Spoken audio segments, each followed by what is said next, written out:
இது வந்து ஃப்ரிட்ஜோட டெஸ்டிங் கிட்டு. இதில் வந்து நம்ம கம்ப்ரஸரு, ஃபேன் மோட்டரு, சாலினாய்டு வால்லேருந்து பிடபிள்யூஎம் வால் எல்லாமே செக் பண்ணிக்கலாம். மல்டி ஃபங்க்ஷனல் ஜாக் கொடுத்துருக்காங்க. இதோட கேட்லாகில் பார்த்தீங்கன்னா எல்லா டீட்டெயில்ஸும் இருக்கும். இது வந்து electric damper, DC fan motor, inverter compressor, outdoor motor பார்த்தீங்கன்னா 3 ஒயர் வச்சு வரும் யூவிடபிள்யூ மோட்டர். அது எலக்ட்ரிக் வால்வு, பல்ஸ் வால்வு. அதே மாதிரி ஃப்ரிட்ஜில் பார்த்தீங்கன்னா 2 போர்டு வரும். இது வந்து கம்ப்ரஸர் இன்வெர்டர் போர்டு. இந்த இன்வெர்டர் போர்டை கூட நம்ம வந்து ரன் பண்ணலாம் இந்த டிவைஸ் வச்சு.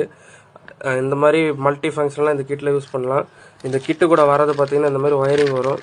இந்த ஒயரிங்கில் வந்து கம்ப்ளீட் எல்லா கிட்டுமே இதில் இருக்கும். இதில் வந்து கம்ப்ரஸர் கிட்லேருந்து எல்லாமே இருக்குது. அதே மாதிரி ஃபேன் மோட்டர் கிட்டு பார்த்தீங்கன்னா ஃபேன் மோட்டரோட எல்லா கம்ப்ளீட் ஜாக்கும் வந்துடும். எல்ஜி, சாம்சங், பேனாசோனிக்கு இந்த மாதிரி ஜாக்கில் வந்து நீங்கள் டேரெக்டாக வந்து ஃபேன் மோட்டர் கனெக்ட் பண்ணி ரன் பண்ணிக்கலாம். இது ஒரு டெமோ வீடியோ நான் ஒன்று காமிக்கிறேன். எல்ஜியோட ஃபேன் மோட்ரு. இது வந்து டேரெக்டாக கனெக்ட் பண்ணியிருக்கேன். ஆல்ரெடி கஸ்டமர் கட் பண்ணி தான் செக் பண்ணியிருக்காங்க. இதை வந்து இப்போ நான் டேரெக்டாக வந்து ஜாக்கோட கனெக்ட் பண்ணியிருக்கேன். இது எதுவுமே கட் பண்ணல. இப்போ கட் பண்ணதில் வந்து இப்போ ஒரு ஒயரை மட்டும் நான் கனெக்ட் பண்ணலை. இந்த ஃபேன் மோட்டரோட ஒயரை மட்டும் நான் கனெக்ட் பண்ணல. இப்போ கிட்ட ஆன் பண்ணுறேன். சைடில் சுவிட்ச் இருக்கும், இதுக்கு ஆன் ஆஃப் சுவிட்சு. கிட்டோட சுவிட்சை ஆன் பண்ணுறேன். இதில் வந்து டிசி ஃபேன்ன்ற ஜாக்கில் வந்து நான் செட் பண்ணியிருக்கேன்.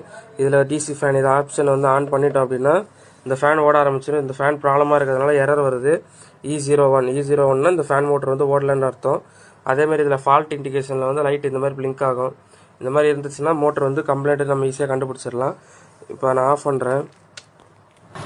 இப்போ ஒயரை கம்ப்ளீட்டாக கனெக்ட் பண்ணிவிட்டேன். ஆன் பண்ணிவிட்டு டிசி ஃபேனுன்றதை செட் பண்ணிட்டேன் அப்படின்னா உடனே ஃபேன் மோட்டர் ஆன் ஆக ஆரம்பிச்சிடும். இப்போ ஃபேன் மோட்டர் ஓடிட்டுருக்கு. ஃபேன் மோட்டரோட ஃபீட்பேக் வோல்டேஜ் இது. இப்போ வந்து நான் கம்ப்ரஸரை கனெக்ட் பண்ணியிருக்கேன். இது வந்து சாம்சங்கோட கம்ப்ரஸர். இதை வந்து டேரெக்டாக நான் என்கிட்ட இந்த ஜாக்கில் கனெக்ட் பண்ணியிருக்கேன். நீங்கள் செக் பண்ணுற மாதிரி இருந்தது அப்படின்னா இந்த ஜாக்கை தான் கனெக்ட் பண்ணணும். இதை வந்து சிஸ்டத்தில் கனெக்ட் பண்ணிவிட்டு இதை வந்து கம்ப்ரஸரோட கனெக்ட் பண்ணணும். கம்ப்ரஸரோட இந்த டெர்மினலில் கனெக்ட் பண்ணிட்டீங்க அப்படின்னா நீங்கள் இந்த கிட்டோட கனெக்ட் ஆயிரும். இப்போ வந்து இந்த கிட்ட ஆன் பண்ணுற பாருங்க. இந்த கிட்ட ஆன் பண்ணுறேன். இப்போ கிட்ட ஆன் ஆகிடுச்சு. இதில் வந்து இன்வெர்டர் போர்டு அண்ட் கம்ப்ரஸர்னு இருக்கா, இதை கிளிக் பண்ணணும். இந்த மாதிரி கம்ப்ரஸர் ஆன் ஆகிடுச்சு. இப்போ இதை வந்து நான் வந்து ஃப்ரீக்வன்சி வேரி பண்ணேன் அப்படின்னா இது வந்து ஃப்ரீக்வன்சியை ரெகுலேட் பண்ணுறது. இப்போ ஃப்ரீக்வன்சி நான் அதிகப்படுத்தினா கம்ப்ரஸரோட ஸ்பீடு ஆட்டோமேட்டிக்காக அதிகமாகும். இப்போ வந்து கம்ப்ரஸர் ரன் ஆகுது. கம்ப்ரஸர் பார்த்தீங்கன்னா இந்த கிட்டோட தான் கனெக்ட் பண்ணியிருக்கேன். இந்த மாதிரி நீங்கள் ஃப்ரிட்ஜை வந்து செக் பண்ணிக்கலாம். திருப்பி ஆஃப் பண்ணுறது வந்து இந்த பட்டன் நீங்கள் ப்ரெஸ் பண்ணிங்கன்னா ஆட்டோமேட்டிக்காக கம்ப்ரஸர் வந்து கொஞ்சம் நேரத்தில் ஆஃப் ஆகிடும். அதான் நம்ம வந்து ஃப்ரிட்ஜோட கிட்ட வந்து கம்ப்ளீட்டாக செக் பண்ணிக்கலாம். சேம் மற்ற எந்தெந்த ஜாக் இருக்கோ எல்லாமே எப்படி செக் பண்ணணும்னா அந்தந்த ஜாக்கில் கனெக்ட் பண்ணிவிட்டு அந்தந்த பட்டன் ப்ரெஸ் பண்ணிங்கன்னா ஆட்டோமேட்டிக்காக ஆன் ஆகிடும். இதுமாதிரி எலக்ட்ரிக் வால்வு இதோடது.